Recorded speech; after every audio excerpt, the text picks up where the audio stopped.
কিন্তু দেখলাম 2 দিন পরে আবার দেখলাম এক মহিলা মাজারের চত্বরের ভিতরে শাহ আলী বুগদাদি রহমতুল্লাহের ব্যানার লাগায়া সে পুরা নায়ক নায়িকেরা যেমনি ড্যান্স দেয় এই ড্যান্স দিয়া দিয়া সে মুর্শিদি গান গাইতেছে। এটা হারাম, এটা চলবে না, এটাকে আমি সুরক্ষা করে ছাড়বো ইনশাল্লাহ।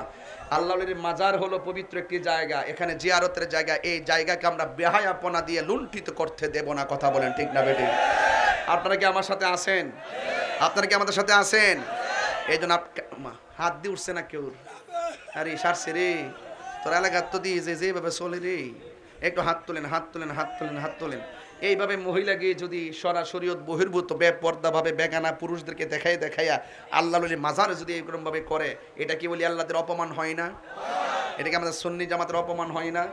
এই জন্য আমি বলবো আমরা একটা এরিয়া দিব, যে এরিয়ার ভিতরে কোনো নাচ গান চলবে। তোমরা যদি একান্তই বাংলাদেশের নাগরিক হিসেবে বাক স্বাধীনতার নামে করতে চাও তাহলে দূরে যাইয়া করো। হ্যাঁ ঠিক আছে, ঠিক আছে কি না? আমরা বাক স্বাধীনতা আঘাত করব না, কিন্তু প্রত্যেকটা জিনিসের সিস্টেম আছে। মসজিদের ভিতরে যদি আপনি এসে কনসার্ট লাগাই দেন, এটাকে কেউ মেনে নিবে? সাবধান, সতর্ক থাকবেন আপনারা। পৌঁছে কথা কন ঠিক না বেঠিক? এই জন্য আপনাদেরকে বলবো আপনারা যাই করবেন খুশি করব একজনকে, জবান খুলে বলুন তিনি কে। এই জন্য আমার নবী, আপনার নবী বলেন এরপরে ধাপের মধ্যে জিগাইব তোমাকে হক সম্পর্কে জবাব দিয়া যাও। আজকে জবান খুলে বলুন আমাদের সমাজের ভিতরে মানুষের হক মাইরা খাওয়ার মানুষ আছে না নাই? আল্লাহর হাবিব বলে কাহারও হক নষ্ট করিও না, আল্লাহ পাক সব ক্ষমা করে দিতে পারে। দুইটা গুনাহ কখনো ক্ষমা করবে না, একটা হলো যারা আল্লাহর সঙ্গে শিরিক করে, 2 নম্বর হলো যারা মানুষের হক মাইরা খায়। যারা মানুষের হক মাইরা খায়, বাতিজারে ঠকায়, বায়ে বায়ে বায়ে বায়ে সংসারে বাস করে, এক বায়ে মারা গেছে আর বাতিজারাকে বায়ে ভালো চোখে দেখে না, এমন হক মেরে খাওয়ার মতো মানুষ সমাজে আছে না না? এই জন্য আমার যুবক ভাইয়েরা, আর যারা আল্লাহর সঙ্গে শিরিক করে, আপনারা জবান খুলে বলুন সেজদা পাওয়ার মালিক কে? আমরা সুন্নিরা কি মাজারে গিয়ে সেজদা দেই? আমরা কি আল্লাহর ওলিদেরকে আল্লাহ মনে করি? তাহলে যারা আমাদেরকে মাজার পূজারি বলে এরা আমাদের ব্যাপারে মিথ্যা অভিযোগ দেয়। কথা কোন ঠিক? মানুষ এখন বুঝতেছে যে ওনারা যা ধারণা করতো, হয়তো বা কেউ মাঝে মাঝে যায় আপা আপা ফইরা যা, যদি কেউ ফইরা যা তারা জিজ্ঞাসা করো কেন ফললা। কথা কেন ঠিক নেই? আমরা তো বাবা যাই না, আমরা যাই জিয়ারত করি। কি করি আমরা? জিয়ারত। আজকে কিন্তু বাগদা হইছি হান্তি, এরা মাজার ফন্তি, আমরা হইলাম এই ফন্তি। মাজার ফন্তি মানে কি তা বুঝলাম না। আল্লাহর ওলির মাজার মানে জিয়ারতের জায়গা, এখানে জিয়ারত করা হইলো সুন্নত। জিয়ারত করা কি? নবী বলছে তোমরা জিয়ারত করো, জিয়ারত করলে মরণের কথা স্মরণ হয়, আখিরাতের কথা স্মরণ হয়। কথা বলেন ঠিক না বেঠিক? আর ওলি আল্লাহর মাজারে জিয়ারত করতে গিয়ে আমরা কি কোনো সেজদা করি? আপনারা কি সেজদা করেন? সেজদা করা যাবে না। সেজদা পাওয়ার মালিক কে? এই কথাগুলো আপনারা ভালো করে শুননা যান, আর কালকে লাইভে এসে কইেন তাইরুদের সুন্দর একটা কথা কইয়া গেছে, আল্লাহর হস্তে হিংসা বিদ্বেষ বন্ধ করিয়া আল্লাহর হস্তে মানুষ হন। একটা মানুষকে মিথ্যা অপবাদ দেওয়া বড় জুলুম। কথা বলেন ঠিক না বেঠিক? আমি 2টা রুট ম্যাপ তৈরি করছি। একটা রুট ম্যাপ হইল এই ওয়াজ মাহফিল আহলুস সুন্নাতুল জামাতের যারা কথা বলবে তাদেরকে যোগ্যতা নিয়ে চেয়ারে বসে কথা বলতে হবে। আপনি 8 পাস করবেন, 9 পাস করবেন, দাখিল পাস করবেন, কিছু জানেন না, শূন্য এই স্টেজে বসে ওয়াজ করবেন। ওয়াজের মাঠটা কি তামসা পাইছেন? এখানে ওইটা যোগ্যতা অর্জন করে ব্যালেন্স রেখে কথা বলতে হবে। আর 2 নম্বর হলো যত ওলি আল্লাহদের মাজার আছে এই মাজারগুলোকে সুরক্ষা করতে হবে। আমি ওই দিন দেখলাম শাহ আলী বুগদাদি রহমতুল্লাহের মাজারে কে যেন আক্রমণ করতে গেছিল এবং মাজারের জিয়ারতকারীদেরকে আক্রমণ করেছে, মাজারের বাত্তিগুলাকে ভেঙে ফেলছে, এই টেবিলগুলা ভেঙে ফেলছে। হ্যাঁ, এরপরে আমরা প্রেস ক্লাবে গিয়ে প্রতিবাদ করেছি। এরপরে যাই হোক সবাই প্রতিবাদ করছে, ওই আসনের এমপি পর্যন্ত দুঃখ প্রকাশ করছে।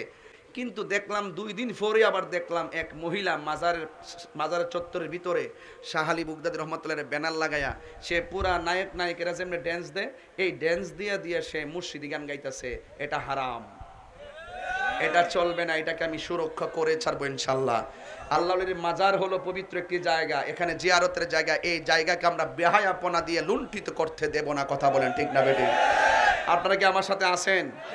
আপনারা কি আমাদের সাথে আছেন? এই জন্য হাত দিয়ে উঠছে না কেউ? আরে সারছে রে তোর এলাকার তো দিয়ে যেভাবে চলে রে, একটু হাত তোলেন, হাত তোলেন, হাত তোলেন, হাত তোলেন। এইভাবে মহিলাকে যদি সরাসরিয়ত বহির্ভূত বেপর্দাভাবে বেগানা পুরুষদেরকে দেখাইয়া আল্লাহর মাজারে যদি এরকম ভাবে করে, এটা কি বলি আল্লাহদের অপমান হয় না? এটা কি আমাদের সুন্নি জামাতের অপমান হয় না? এজন্য আমি বলবো আমরা একটা এরিয়া দিব, যে এরিয়ার ভিতরে কোনো নাচ গান চলবে। তোমরা যদি একান্তই বাংলাদেশের নাগরিক হিসেবে বাক স্বাধীনতার নামে করতে চাও তাহলে দূরে যাইয়া করো।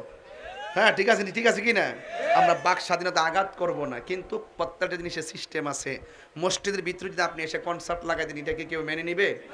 সাবধান, সতর্ক থাকবেন আপনারা। আমি কিন্তু আহলুস সুন্নাত ওয়াল জামাতের একজন সাংগঠনিক সচিব। সারা বাংলাদেশের মুরব্বীরা আমাকে তারা বানাইছেন। ইনশাল্লাহ এই মাসের 27 তারিখ থেকে চট্টগ্রাম উত্তরের কাউন্সিল দিয়ে সারা বাংলাদেশে একযোগে কাউন্সিল শুরু হবে, যেখানে সংখ্যা হবে প্রায় 6 কোটির মতো ইনশাআল্লাহ। আপনারা আমাদের জন্য দোয়া করবেন। এই দেশে আমরা সর্ববৃহৎ একটা গোষ্ঠী, কিন্তু বিভিন্ন কারণে আমাদেরকে মাইনাস করে রাখা হয়েছে, কিছু অপপ্রচার আর অপবাদের কারণে। এগুলো আমরা এখন বুঝতে শিখেছি, এগুলো আমরা কথা বলতে শিখেছি।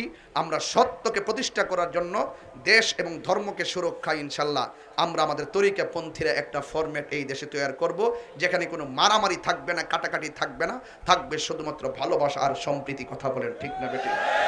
রাজি আছেন কি না বলেন? কারা কারা রাজি আছেন হাত তুলে দেখেন ইনশাআল্লাহ। নারে তাকবীর, নারে রিসালাত, নারে গাউসিয়া। আহলুস সুন্নাত ওয়াল জামাত, কুরআন সুন্নাহর আলো।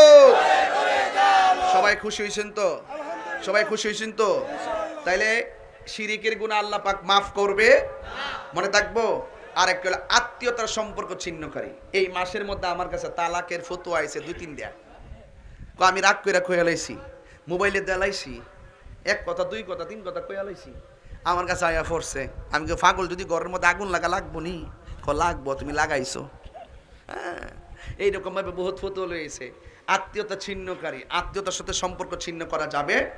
লা ইয়াদখুলুল জান্নাতা কাতিউন, আত্মীয়তা ছিন্নকারী জান্নাতে যাবে না। এই জন্য আপনার খালাম্মা, আপনার জেঠি, আপনার ফুফু, আপনার বোন, আপনার বাতিজা, আপনার আপনজন, আপনার রক্ত সম্পর্কে যারা আছেন তাদের সঙ্গে আপনারা সম্পর্ক রাখবেন, খোঁজ নিবেন।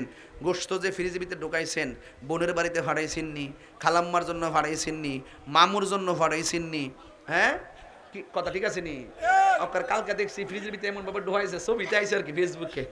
দেখি যে লাগানোর পরে একটা বান দিছে, দেওয়ার পর সাথে সাইডে দা ফুটলাটি বাইরে রইছে। মানে এমন বান দিছে, সাইডে দেয়া অনেকগুলা ফুটলা, গোস্ত টুক ফুটলাটা বাইরে রইছে আর কি। মানে এমন থোয়া তৈছে জাগাও না, এরপর রশি দিয়া বান দিছে, গামলা বইরা খাইবার লাগিয়া। অথচ তার বাড়িতে যখন অনাহারীরা আসছে, দমক মেরে বিদায় করে দিছে। সাবধান, সুষম বন্টন নীতি থাকলে সমাজে অভাব থাকবে না। কথা কোন ঠিক কিনা? আল্লাহ আমাদের সকলকে বোঝার তৌফিক দান করুন, সকলে বলুন আমিন। আসেন দাঁড়িয়ে নবীরে সালাম দেব, ইয়া নবী।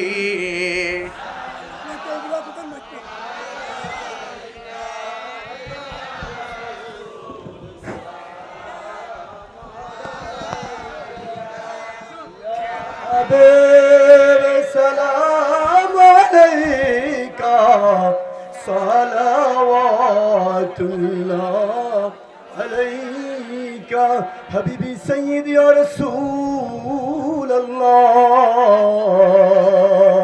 সাল্লাল্লাহু তাআলা আলাইহি ওয়া সাল্লাম।